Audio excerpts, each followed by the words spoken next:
Assalamualaikum warahmatullahi wabarakatuh. Perkenalkan, kami dari kelompok 8. Hari ini kami akan melakukan presentasi membahas tentang studi kasus kronologi lengkap 91 juta akun Tokopedia bocor dan dijual. Sebelum itu, izinkan kami untuk memperkenalkan diri dengan saya sendiri, Riki Setiawan, dengan NPM 202143502537. Baik, langsung saja saya bahas yang pertama. Kronologi lengkap 91 juta akun Tokopedia bocor dan dijual.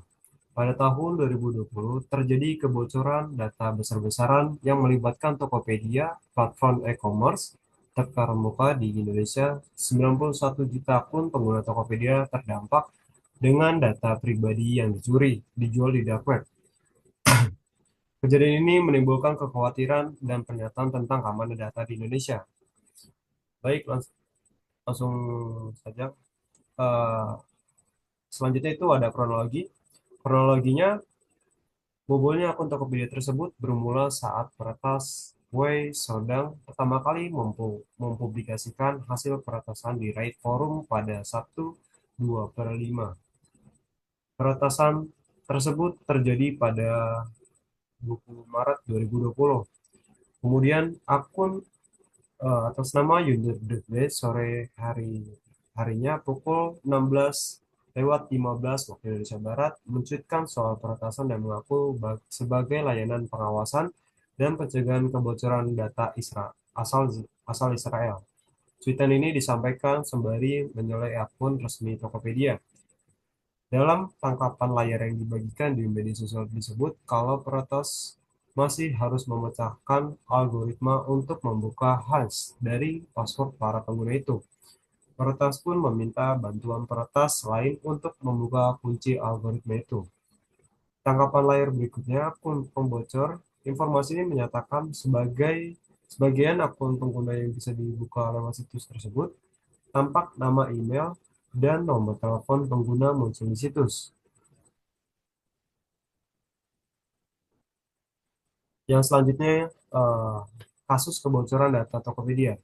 Bagaimana ini kasusnya? Yang pertama itu ada kejadian serius. Kebocoran data ini merupakan salah satu kebocoran data terbesar yang pernah terjadi di Indonesia.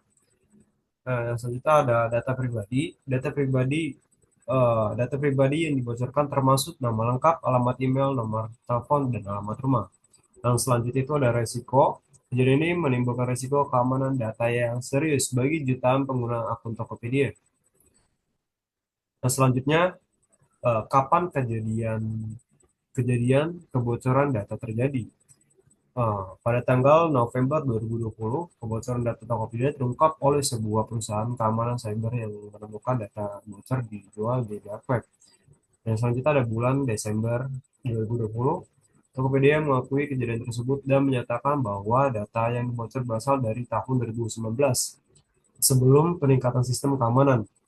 Yang selanjutnya ada bulan Januari 2020, 2021, Tokopedia mengumumkan langkah-langkah yang diambil untuk meningkatkan keamanan data dan melindungi pengguna. Nah, selanjutnya, bagaimana kronologi kebocoran data tersebut? Yang pertama itu ada penyerangan, seorang hacker atau kelompok hacker diduga telah menyerang sistem Tokopedia. Yang kedua itu ada pencurian data, hacker asal Brasis mengakses dan mencuri data pengguna dari Tokopedia. Yang ketiga, penjualan. Data yang dicuri kemudian dijual di dark web, sebuah bagian tersembunyi dari internet yang digunakan oleh para pelaku kejahatan. Yang selanjutnya, apa saja data pribadi yang bocor? Data data pribadi yang bocor itu antara lain nama nama nama lengkap, alamat email, nomor telepon, alamat rumah, tanggal lahir, dan jenis kelamin. Yang selanjutnya, pernyataan dari Tokopedia. Pernyataan dari Tokopedia. Pihak Tokopedia pun mengakui bahwa ada upaya peretasan data milik pengguna berkaitan dengan isu beredar. Kami menemukan adanya upaya pencurian data terhadap pengguna Tokopedia. Meski membenarkan apa adanya, upaya pencurian data, Tokopedia mengklaim bahwa informasi milik pengguna data pengguna tetap aman dan terlindungi. Pihak Tokopedia mengatakan password milik pengguna telah terlindungi di enkripsi. Selain itu, Tokopedia mengklaim telah menerapkan sistem kode OTP atau bisa disebut juga one-time password yang hanya bisa diakses secara real-time oleh pemilik akun. Meskipun begitu, Nuraini mengimbau bahwa agar pengguna tetap mengganti password akun secara berkala agar tetap aman. Tokopedia mengaku sedang menindaklanjuti masalah ini. Saat ini kami terus melakukan investigasi, jelas Nuraini dalam keterangan resmi yang diterima Kompas Tekno Sabtu 2, tanggal 2 bulan 5 2020. Nah, pernyataan selanjutnya, siapa dalam dibalik kebocoran data ini? Meski eh, Sign Hunters diidentifikasi sebagai kelompok yang bertanggung jawab, hingga kini belum ada pelaku yang ditangkap atau diadili secara resmi terkait kasus ini.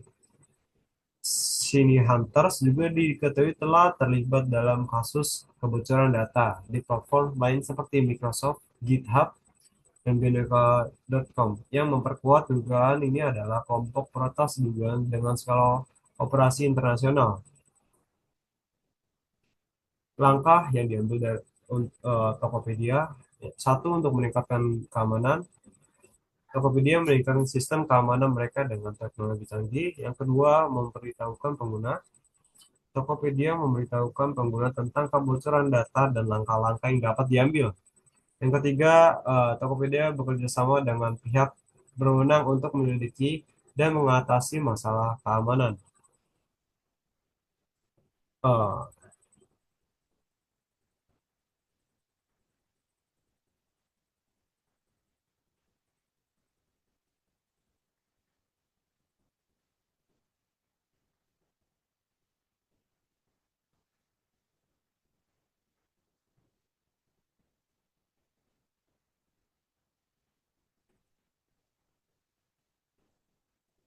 Baik, saya akan melanjutkan presentasi dari teman saya Riki Setiawan. Selanjutnya ada apa saja data yang bocor. Yang pertama ada nama lengkap, yaitu alamat email, termasuk juga. Selanjutnya ada nomor telepon, terus ada alamat rumah. Selanjutnya juga ada tanggal lahir dan jenis kelamin. Selanjutnya ada pernyataan dari Tokopedia. Pihak Tokopedia pun mengakui bahwa ada upaya peretasan data milik pengguna. Berkaitan dengan isu yang beredar, kami menemukan adanya upaya pencurian data terhadap pengguna Tokopedia. Meski membenarkan adanya upaya pencurian data, Tokopedia mengklaim bahwa informasi milik pengguna aman dan terlindungi. Pihak Tokopedia mengatakan password milik pengguna telah terlindungi dan dienkripsi. Selain itu, Tokopedia mengklaim telah menerapkan sistem kode OTP yang hanya bisa diakses secara real-time oleh pemilik akun. Meskipun begitu menghimbau agar pengguna tetap mengganti password akun secara berkala agar tetap aman. Tokopedia mengaku sedang menindak lanjuti masalah ini. Saat ini kami terus melakukan investigasi. Dalam keterangan resmi yang diterima Kompas Tekno. Selanjutnya, siapa dalam dibalik kebocoran data ini? Meski Shiny Hunter diidentifikasi sebagai kelompok yang bertanggung jawab, hingga kini belum ada pelaku yang ditangkap atau diadili secara resmi terkait kasus ini. Shiny Hunter juga diketahui telah terlibat dalam kasus kebocoran data di platform lain sebagai Microsoft, GitHub, dan Bineka.com. yang memperkuat dugaan bahwa ini adalah kelompok peretas dengan skala operasi internasional. Selanjutnya ada langkah yang diambil Tokopedia. Yang pertama ada peningkatan keamanan. Tokopedia meningkatkan sistem keamanan mereka dengan teknologi canggih. 2. Pemberitahuan pengguna. Tokopedia memberitahukan pengguna tentang kebocoran dan langkah-langkah yang dapat diambil. Yang ketiga ada kerjasama. Teknologi Tokopedia bekerja sama dengan pihak berwenang untuk menyelidiki dan mengatasi masalah keamanan. Terus yang terakhir ada penutup pelajaran berharga dari kasus ini. Kasus kebocoran data di Tokopedia yang terjadi pada tahun 2020 menjadi momentum pentingnya dan pembelajaran berharga bagi dunia digital Indonesia. Insiden melibatkan 91 juta data pengguna ini menjadi pengingat bahwa keamanan cyber bukanlah yang bisa dianggap remeh. Kedepan diharapkan semua pihak, perusahaan, pemerintah maupun pengguna dapat berperan aktif dalam menjaga keamanan data digital. Pengguna perlu lebih waspada dalam menjaga informasi pribadinya. Perusahaan wajib meningkatkan standar keamanan. Dan pemerintah harus tegas dan dalam mengawasi dan menegakkan regulasi perlindungan data. Pengguna perlu lebih waspada dalam menjaga informasi pribadinya. Perusahaan wajib meningkatkan standar keamanan dan pemerintah wajib dalam mengawasi dan menegakkan regulasi perlindungan data. Kasus Tokopedia ini menjadi pengingat bahwa ini era digital. Keamanan data adalah tanggung jawab bersama yang membutuhkan kewaspadaan dan perbaikan berkelanjutan. Sekian video presentasi dari kelompok 8. Wassalamualaikum warahmatullahi wabarakatuh.